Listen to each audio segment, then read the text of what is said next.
and welcome to Rajya Sabha Television. You're watching The Big Picture with me, Frank Rajan Pereira. The government has initiated a consultation process for formulation of a new national science, technology and innovation policy.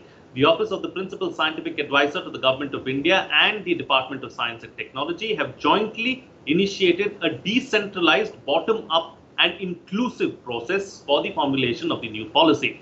The fifth S&T policy of the country is being formulated at a crucial juncture when India and the world are tackling the COVID-19 pandemic. In this edition of The Big Picture, we will analyze the need and formulation of a new science, technology and innovation policy. Joining me on the program today are Professor Ashutosh Sharma, Secretary, Department of Science and Technology, Government of India. Also with us, Professor V. Ram Gopal Rao, Director, Indian Institute of Technology, Delhi, and Sanjay Naik, Chairman, Science and Technology Committee, FICCI. Thank you to all my guests for joining me on this edition of The Big Picture. Professor Sharma, I'd like to begin the program with you first. Let's first try and understand and analyze why is there a need for a new STI policy? Good morning, Frank, and indeed good morning to all who are listening us. Why do we need a new policy? Well, the future is coming at us at faster and faster rate.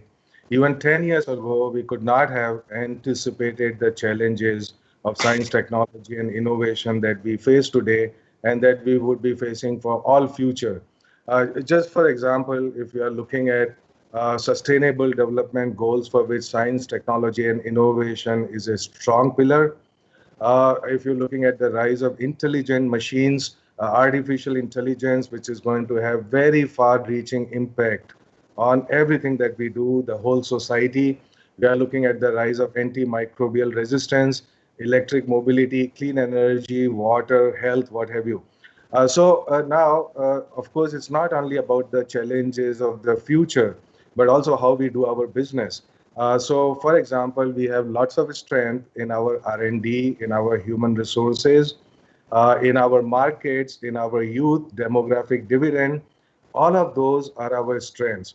How do we bring them out? In other words, how do we build on these foundational strengths and create a knowledge network, create a knowledge ecosystem which is seamless, which is end-to-end. So you start with R&D, lots of strengths, you have design, you have institutions like IITs here, great people. In fact, most of the multinationals have their second biggest design center in India, but it's not doing that much for India. We are number 3 in the world in number of scientific publications. So that's our strength. But now we need to connect that strength to all the other stakeholders, which means that all the knowledge generating systems have to be connected with knowledge consuming systems like industry, society, everybody on the whole. So right from education to preparing people for R&D, to design, to prototyping, to startups, to industry, to market, to society. So that basically is the overarching goal for the policy, to bring out our latent strength, to build on them and do it together with all the other stakeholders of the society. Also, Atmanirbhar Bharat, you see, what is Atmanirbhar Bharat and how do you actually get there? And clearly, together with policies, science, technology, and innovation is a basic pillar on which this is going to be built. So all of this is what requires that we have a policy. Not only do we have a policy which is static, but in fact, we're even thinking about policy for policy. What that means is that do we need a dynamic policy, for example, which means we don't just revisit it as a ritual once in 10 years. Science technology doesn't wait for our 10 years. It just keeps moving on forward with the speed. So we need to make course corrections if required every year. And of course, the pandemic has shown us that. It has shown us what our weaknesses are. It has also shown us what our strengths are and what kind of processes would have to be in place in order to move with the speed and scale. So of course, we can talk a lot more, a whole lot of other things, but we get to other friends who have joined us today. Absolutely. All right.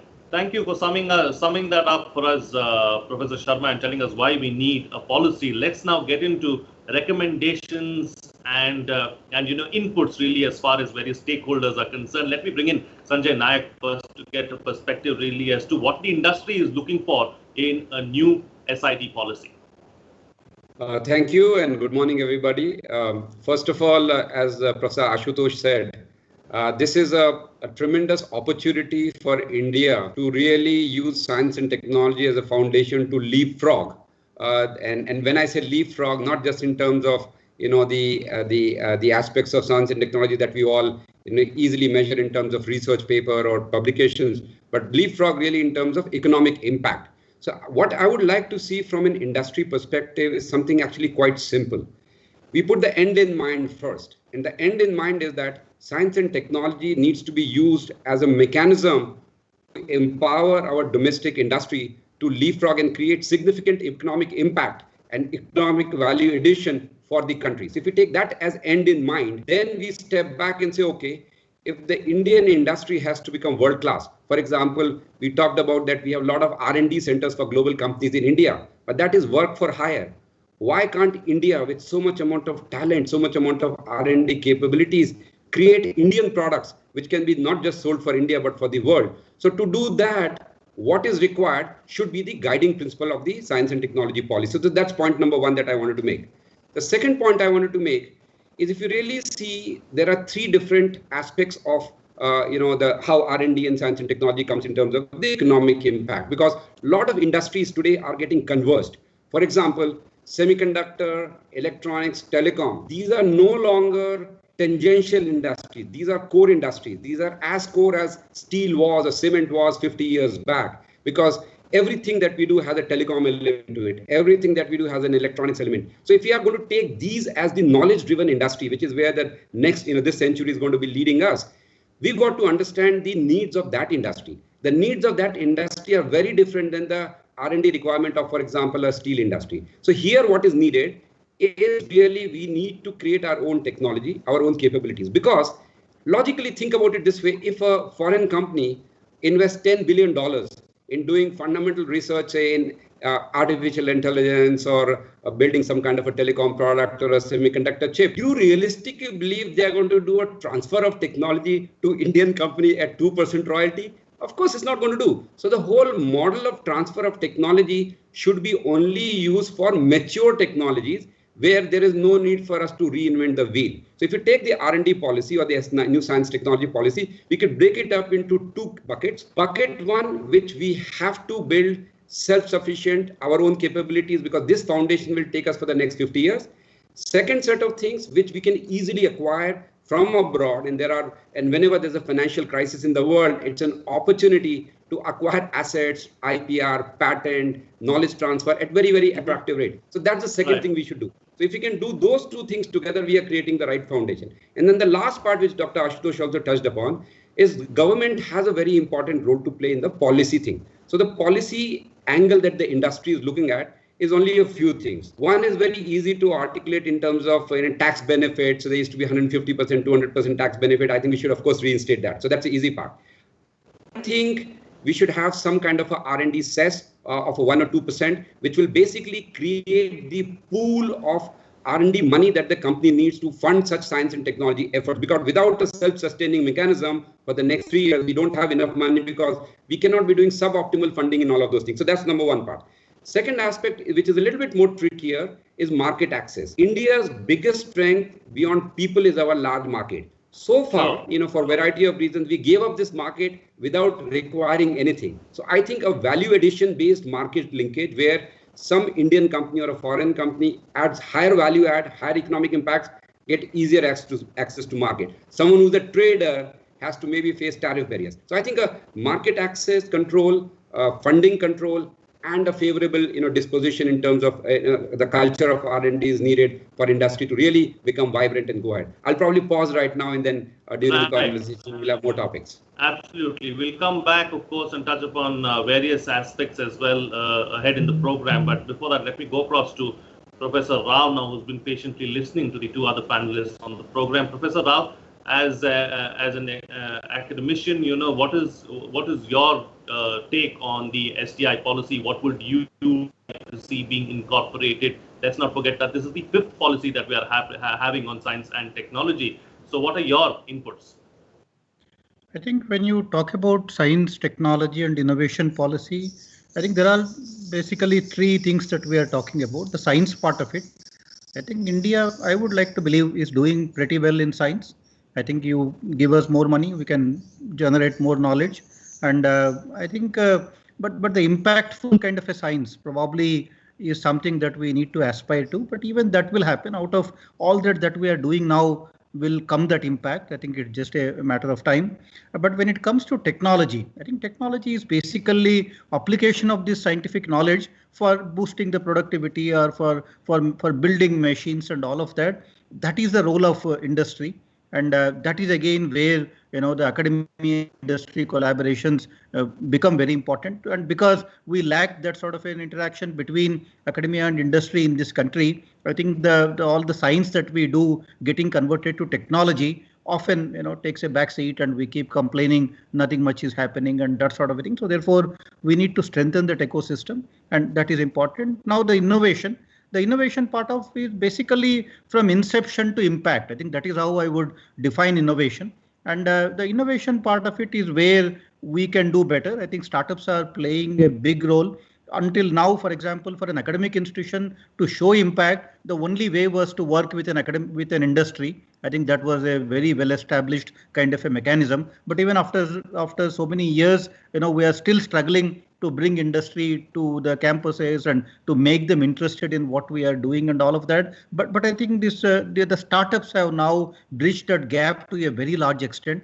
For example, a place like IIT Delhi, now I see our future in our startups. And there are 100 startups now trying to take these technologies from faculty members, or faculty members starting their own companies now with their PhD students. I think that is where I see the future for the country. To me, when we talk of future of India, the future of India is present in our academic institutions. What the students that we have, these are the people who are going to build the future for the country. And I see that the science, the SDIP policy needs to, focus and do a few things right. I think we have built these good quality institutions in the country. The ecosystem exists now for doing good science, but I think the next step is to go to that next level. I think to me, the Corona and China, these are our opportunities. I think the problems that China is now facing is where the advantages for India lie. And the Corona has also taught us now in a way what academic institutions in this country can actually do in times of need. I think, but this has to become a normal process. If you look at even a place like South Korea, how did South Korea suddenly become a global leader in so many technologies? I was recently reading some reports. I think the South Korean war, which took place in 50s, actually laid the foundation for South Korea to go to that next level. I think for India, probably, I think the opportunity is now. I think what the world is going through, the turmoil that has caused now, is an opportunity for India. If we can cash in to a proper SDIP policy, I think India can be a world leader in the next 30 to 40 years. Okay, this is a golden opportunity is what all the three panelists are suggesting, and we really need to step up and turn the tragedy into something positive and put our best foot forward. Okay, talking about best way foot forward, let's talk about the process now and the timelines really, Professor Sharma. What is the kind of timeline we are looking at as far as the formulation of the policy is concerned, and what is the process going to be like going forward? Yeah, so while timeline is always yesterday, so it's going to be very, very quick, but it does not mean that this is going to short circuit any of the consultative processes, which are very important. Now, two of our guests here, Professor Ram Gopal Rao and Mr. Sanjay Nayak, they told us something very important. So Mr. Sanjay Nayak coming from the perspective of industry, Professor Ram Gopal Rao coming from the perspective of academia. But you can see both of them are very keen to work with each other. And this is basically what has to be captured. Essentially, if I simplify it conceptually, I say we have to figure out a way by which Lakshmi and Saraswati are working together, being comfortable with each other. They have a respect for each other, and they see the value that the other brings, right? So this is the major focus of our policy. Indeed, what both the gentlemen said, and then leading up to Atmanirbhar Bharat. Now, about the consultative process, you see, it's very important to recognize that this is going to be a very holistic policy, which means the stakeholder consultation, both with experts and with bottom-up grassroots. Both of these processes are equally important, and they do capture the aspirations of a very large segment of our population which gets affected by the policy.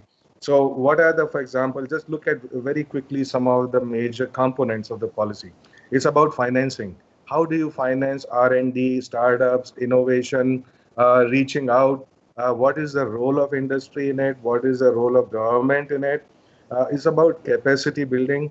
It's about institutions and infrastructure. It's about making technology, converting science into technology. It was pointed out that we also need to enhance the profoundness and quality of our basic research, but also the relevance of the applied research.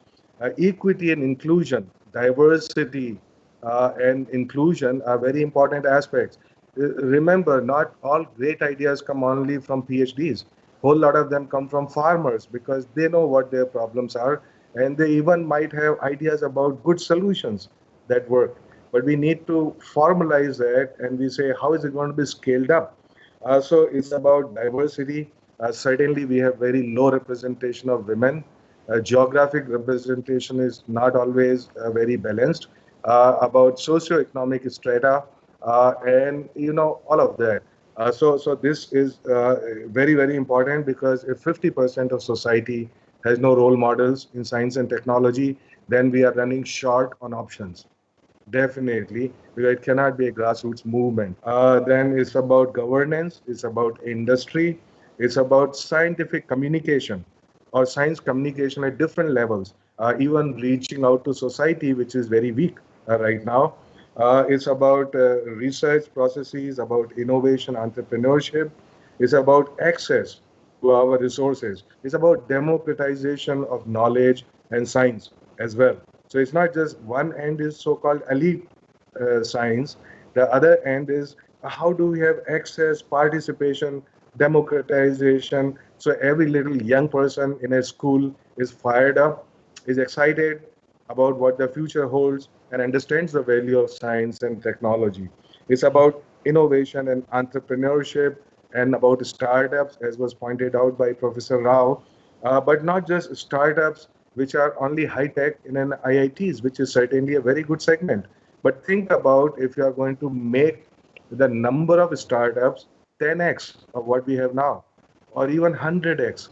You need a different mechanism to be able to do that. And so the policy would look at that.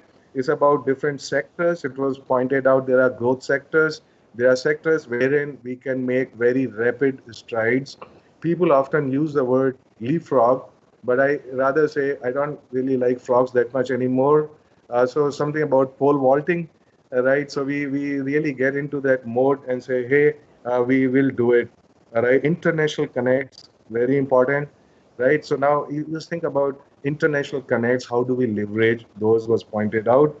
The different sectors, policy regarding governance and implementation is very important, right? So it's not policy which is a wish list. It must have actionable, implementable, practical, pragmatic ideas, and we must know who is going to be actually doing all of this, right? So now this consultative process is very extensive. There are so many different groups which are being consulted, which you may call expert consultation. Once we have a skeleton for which means, oh, what are the major issues and what you different options and so on. We are going to put it up for public consultation. There are going to be 2 different public consultations of massive kind, wherein we expect that lakhs, tens of lakhs of people would actually be able to participate in this process and give their inputs. Now, see, so you said, what is the timeline? I know that I have not answered that question. So the timeline I said is yesterday, and it's certainly by the end of this year, we would do everything possible to make it happen. Okay. All right. So Sanjay, let me bring in another aspect now. We keep talking about ease of doing business and how well India has done really as far as the ease of doing business ranking is concerned. How about ease of doing research? So, Bhativ, so let's talk of this problem from two different angles. Does the capability exist, in the sense, do we have the talent within the country to build world-class, whatever, world-class papers if you want to publish, crack a very complex problem, or build a very innovative product? So the answer is yes. So we have the capabilities, we have the talent pool within the country in terms of doing all this science technology leading to innovation. Second thing is it actually happening, and is it happening enough? And the answer is no. And the reason is, if you really see, and I broadly, from a tech angle, I would just like to simplify. I mean, I'm sure the examples could be in other domains. From a tech angle, if you really see even the last 25 years or 30 years of India's progress on a global basis in terms of a technology superpower, we've been very good at solving a problem that someone else gives to us. So we are becoming a very good destination for outsourcing, whether it is for services companies, whether it is R&D centers, but we have not become a very good place in the world for making our own products. So we figuring out what the problems to be solved, solving it hopefully better than anybody else in the world, and then actually replicating that success to the world. So if I take that aspect of the problem solving or the capabilities, I think there's a lot to be done. So in a very simple way, we need a lot more deep technology companies which take ideas and turn it into executable business, which is impactful, whether it is for agriculture, whether it is for transportation, whether it is for, whatever other societal problem that we have to solve. So I think that culture is not yet there. Maybe there are not too many success stories of India's, even though we are talking about a lot of startups. I mean, there seems to be a lot more gravitation of startups on a B2C, business to consumer kind of a thing, which are replication of how a problem has been solved in some other part of the world, and we are having a quote-unquote Indian version of it. So I really think there is still a need, and there's a gap where the industry needs to step up and actually create deeper technology companies with larger impact and a lasting impact in terms of how we would add to the economic value chain in the country. I like the fact that you admitted that the industry needs to step up, because over the years, we've only seen the industry asking for more and more from the government and saying, this needs to be done and that needs to be done. I think it starts first by accepting that, you yourself need to do more. So thank you. And for saying it as it should be said. All right. So Professor Rao, talking about all stakeholders now, how do we bridge the gap between all the stakeholders and ensure that everybody comes together as one? Say, for instance, you were giving the example of industry and academia. How do we ensure we do that all stakeholders come together as one? I think, to me, academia has a bigger role to play in that. I think you put government and industry in a room, there is a lot of distrust. They don't trust really each other. But industry doesn't mind working with academia. Neither is government averse to working with academia. I think academia should play that role of bringing industry and government together, in developing the future policies and all of that. I think we have a major role to play. But also for academia, I think, to me, places like IITs, we need to put innovation ahead of everything else. I think, once you put innovation ahead of everything else, the science and technology will also go hand in hand so that you innovate. To me, innovation, as I said, is inception to impact, something which becomes impactful. It need not always be money kind of a thing. When you talk about impact can be in so many different ways. And therefore, if you put innovation ahead of everything else, then the science and technology will basically become the pillars on which the innovation will stand. And then these institutions now, seen as impactful, I think everybody will gravitate towards these institutions, and that is how the future of the India will be built. I think that is where we need to turn around our education models. At a place like IIT Delhi, for example, now how does innovation happen? Our biggest challenge in this country for innovation in academic institutions is our institutions have become very homogeneous. When will innovation happen? When unlike minds come together, when people who think very differently talk to each other, that is when innovation will happen. And unfortunately, in our institutions, whether it is, the admission processes or our selection of faculty, we have become so stereotyped. We have stereotyped almost everything in our institutions, because in the process of dealing with numbers, we tend to come up with rules, and the moment you come up with rules, then the bureaucratic processes enter, and that way everything will get streamlined, everything looks fine. But I think that is what is now lacking in our academic institutions. And how do we bring these unlike minds together on our campuses? To me, unlike minds are people with different attitudes. That is where the industry, people working with academia, I think their attitudes are very different. Even if you give them the same problem, they will look very differently. They will think very differently. I think these unlike minds, whether in terms of attitudes or even in terms of cultures, you can say India is a very diverse culture and all that, but unfortunately, whether it is a student from Assam or a student from Telangana, they all go through the same CBSE exam, they all go through the same textbooks, and they all take the same examinations. By the time they come to our IITs, they all think alike, they all behave alike. I think that is again we have lost even on the cultural diversity that this country has. So therefore, diversity in terms of cultures and even diversity in terms of disciplines. That is again the multidisciplinary kind of research becomes very important. So I think this fragmented higher education system, for management you have different schools, for science you have different schools, for engineering you have different schools, I think that is what is now causing the lack of innovation in our academic system. I think we need to now take a more cohesive approach as we move forward. I think, but that is where innovation we need to put ahead, so that all of these things can happen and then lead to something which is impactful for the country. And that way we become the world leaders in some of these areas. I think that's a very, very valid and a very important point that you've made. I hope that we actually take heed to this and do something about it, because we need to innovate really from a young age, and we need to consider those formative years as well, because those are crucial and very, very important. Time now to get quick closing comments from all my panelists. I've got 2 minutes left on the program, so I'm going to ask you to be very brief in 30 seconds each. The best way forward, starting first with you, Professor Sharma. Okay, 30 seconds is a tough call, but anyways, what Mr. Nayak said, I would elaborate on that, saying, look, we need to we need to marry the push of academia with the pull of industry. Second thing is what Professor Rao said, is about different people talking to each other, being interdisciplinary, being multidisciplinary, being not disciplinary, but in problem-solving mode. But I would submit to him, not one of his departments will actually recruit a faculty member who has a multidisciplinary background.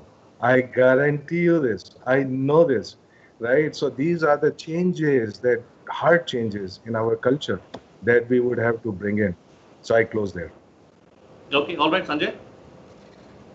Just two I would say expectations in terms of what I think this initiative should yield into. Number one, I think it should be outcome based. So I think we as an industry and the government as a country, we should really have a 1 year, 3 year, 5 year, and maybe 10-year deliverable in terms of what we expect this policy to make an impact. So that's point number one. Number two is really we need to think of it slightly different in a structural form. So rather than trying to solve all the problems, and I like what Professor Ashutosh said earlier, it's a policy of policies. So at this point in time, let's pick maybe 10 areas which are very important for the country from a R&D and science and technology angle, and go whole hog from research to innovation to impact to industry to economic value add. And let's pick 10 areas as missions and actually deliver on those is what I would suggest would be a good way to really make an impact in the time period that we have. All right, and Professor Rao, close the show for us with your quick concluding remark. Yeah, I think as Professor Sharma said, there are challenges, but at least we have started now at IIT Delhi, a school for interdisciplinary research. We are now looking at recruiting biologists in electrical departments. I think things are changing, but I think there are still challenges. I agree with him. And but I think to me, when I talk about educational institutions, bringing unlike minds is one thing which is very important. Putting innovation ahead of everything else is important, and also exposing our students to these technology platforms very early on. I call these technology platforms 5 T's: the information technology, then came the biotechnology, the nanotechnology, the cognitive technologies, and quantum technologies. I call it IT, BT, NT, CT, QT. I think that is where the next 20 years is going to be. And if you look at the 50 years of our span now, I think these are the 5 technologies which are going to rule the world, and that is where we need to be. So therefore, expose them to these technology platforms and then connect our students and faculty to societal problems through crowdsourcing kind of models. And the final thing is the delivery mechanism. I think even if you develop something, how do you deliver it? Startups can play a big role in that. So I think to me, from R&D to me is research and development to relevance and delivery. I think if you can make our institutions now realize that R&D is relevance and delivery, this country will look very different, I think, through contributions from our academic institutions. Absolutely. All right, then on that note, I'll call it a wrap on this edition of The Big Picture. Thank you to all my guests for joining me on the program and putting things into perspective. For us, coming out of this discussion is that changing times and technology call for a new and improved policy that is abreast with the times. Science and technology needs to be used as a means to help our industries and companies, thereby helping the economy on the whole. Inception to impact, that's how we need to look at innovation. Industry needs to interact with the academic institutions more actively. Major focus of the policy is to ensure that Lakshmi and Saraswati work together. With that, it's a wrap. See you again next time.